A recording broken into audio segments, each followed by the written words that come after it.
I listened to speeches and talks by this guy, Sashi Tharoor. And no wonder that the sun never set on the British Empire, because even God couldn't trust the English in the dark. There's horror at the way in which the British were denying fair due process and fair rights to Indians.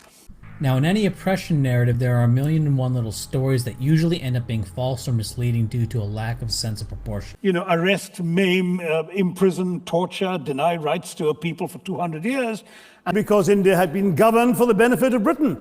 People have a hard time believing that a guy like Tharoor, who's promoted by so many institutions, given so many awards, and has all these credentials and all these funny hats and all these people promoting him, and is, for example, speaking at the Oxford Debating Society, would be wrong about such a simple, verifiable, and central point. By the late 1920s, the Indian nationalist movement was in its strongest ever position. The Conservative Party, of which Churchill was a prominent member, adopted the official policy of granting India self-ruling dominion status, much like that of Australia and Canada at the time. Passing of the India Act granted limited autonomy to elected provincial Indian representatives, but it still left the British with ultimate authority and veto rights. Who governed India?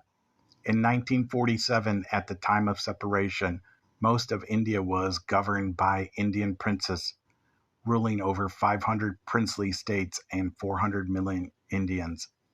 Just 17 provinces with 20 million Indians were directly governed by the British, less than 5% of the Indian population.